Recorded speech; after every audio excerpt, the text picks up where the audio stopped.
and girls, happy Monday. Today we're going to continue working with sentences and we're going to be sentence detectives.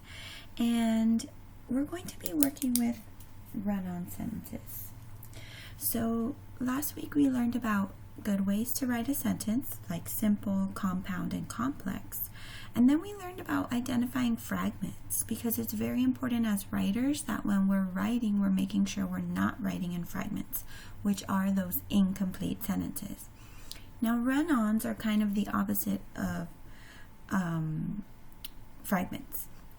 Run-ons are lots and lots of sentences that don't stop as you're writing. So maybe you'll have 1, 2, 3 sentences and then you have a period. And you're not combining them into compound or complex. You're just writing sentence after sentence after sentence.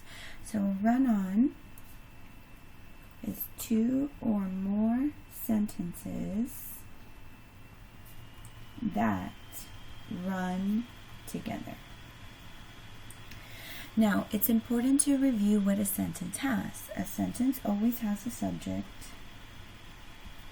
and a predicate, right? Sometimes it might have 2 subjects and 1 predicate to make a compound subject. Sometimes it might have one of each, right? A subject, predicate, but we combine it with a comma and a fanboys to make it a compound sentence.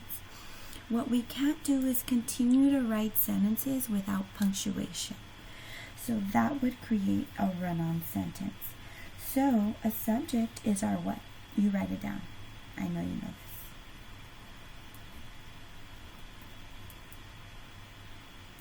Who or what the sentence is about.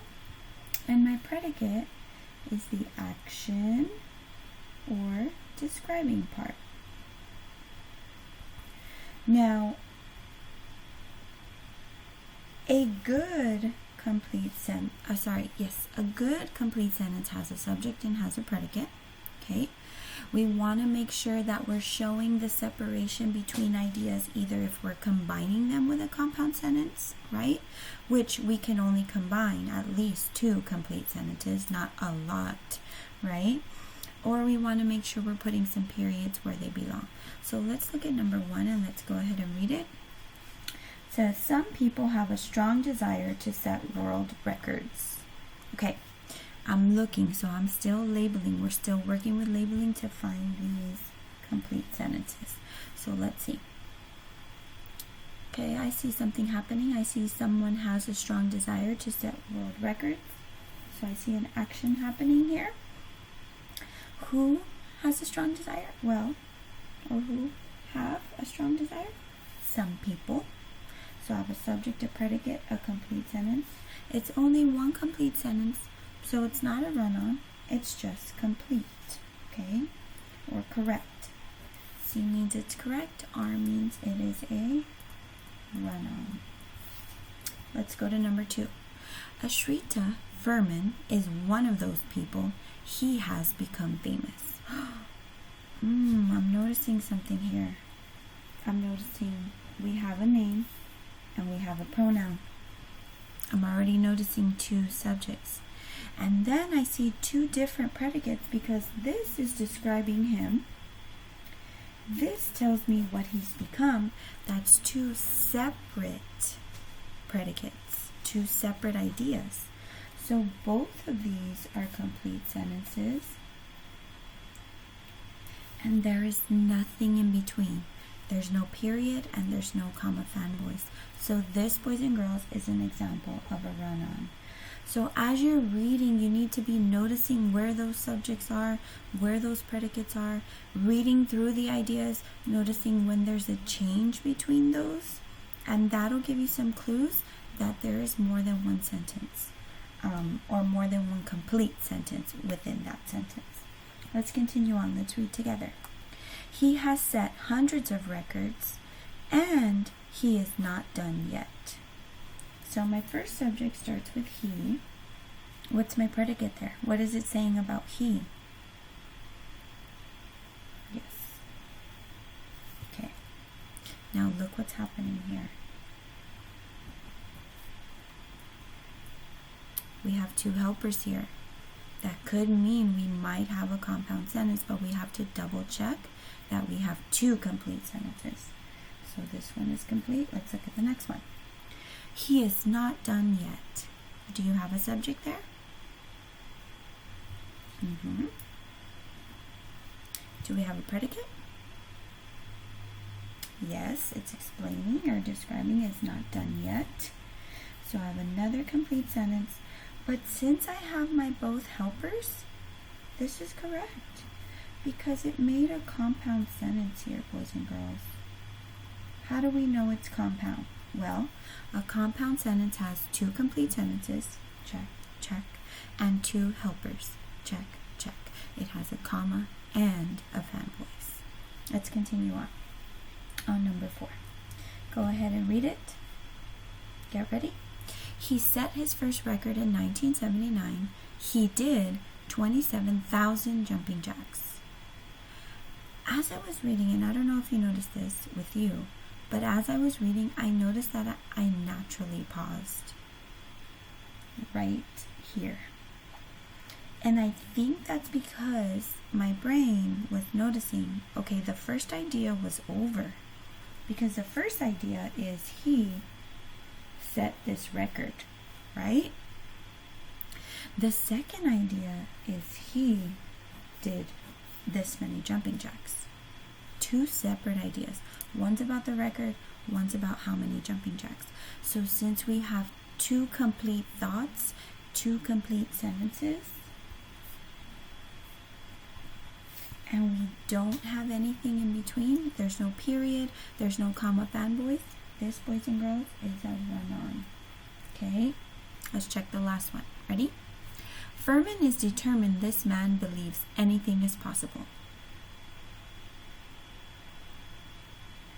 So we know from the rest of the sentences that Furman was one of the subjects, one of the characters, right? So what is it saying about Furman? He is determined. Then it starts with a new subject. They changed the subject. Instead of Furman, they decided to use this man. So it's still a new subject. And what does this man do? What's the action here? Believes anything is possible. So if I have these two complete sentences, my new subject starts here, but I have nothing in between. Do you think this is a run-on? If you said yes, I agree with you. It is a run-on. So what are we doing?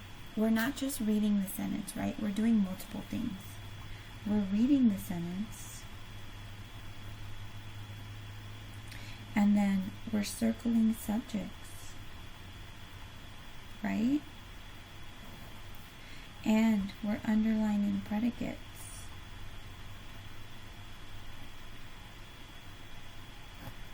And we're labeling. Mostly, we've noticed some complete sentences here, and we're checking that it has the correct punctuation. Okay?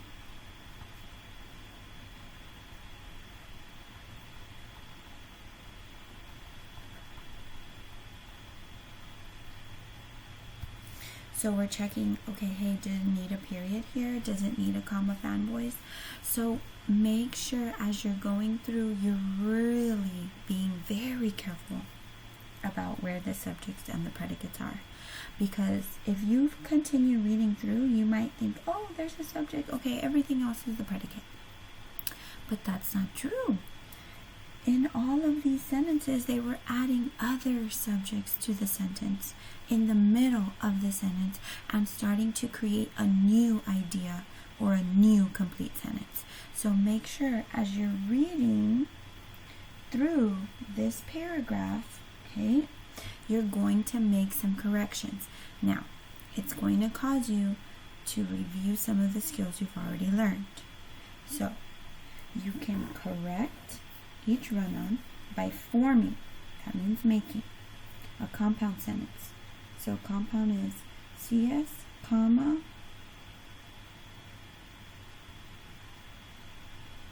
fanboys, and another CS. Okay? Remember, a complex sentence has one complete sentence and one incomplete sentence, or one independent clause and one dependent clause. It cannot stand alone. So it could be you have incomplete, comma, complete, or you have a CS and an IS. So what that means is here in our complex sentences, you're using your AWUBIS words. And I'll post the anchor charts for you, okay? Here you're using fanboys with a comma. Now notice, if you start with your complete sentence, add an AWUBIS like because, and then end with that dependent clause, you don't need a comma here, okay? Or just put a period and make it into two sentences. So, let's talk about it. Ashrita Furman must be fit. He must also be able to concentrate. So I can do two options here. I don't really see a complete and incomplete because I don't see an AWUBIS word that fits, but I do see a comma fanboys. So I could say Ashrita Furman must be fit, comma, and he must also be able to concentrate. Why did I do this? Because I have a subject and a predicate. I have a subject and a predicate. So I have two complete sentences. I could have easily just added a period here and made this a capital, which would also fix this problem.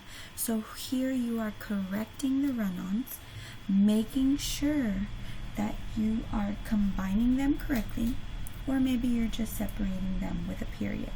Okay, this is where you have some options, so challenge yourself. Okay, if you're a little bit unsure, I don't know if I should make it compound or complex, okay, just put a period. What I want you to notice is where those run-ons are and how you are going to revise or fix them.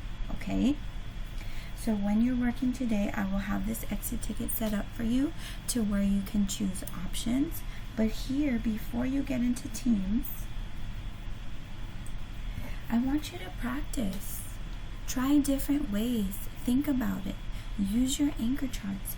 How can I create a compound sentence? How can I maybe make it complex by adding an AWUBIS word to combine the two parts, right? Because you know when you add an AWUBIS word, it automatically creates a dependent clause or an incomplete sentence. We learned those notes last week, so make sure you go back to those notes if you'd like. Again, I'll be adding those anchor charts, so make sure you're reading through the ideas, always looking for subjects, predicates, where they start, where they stop, so that you can combine them correctly. Good luck, boys and girls. Have an awesome Monday, and I hope you have an awesome week this week.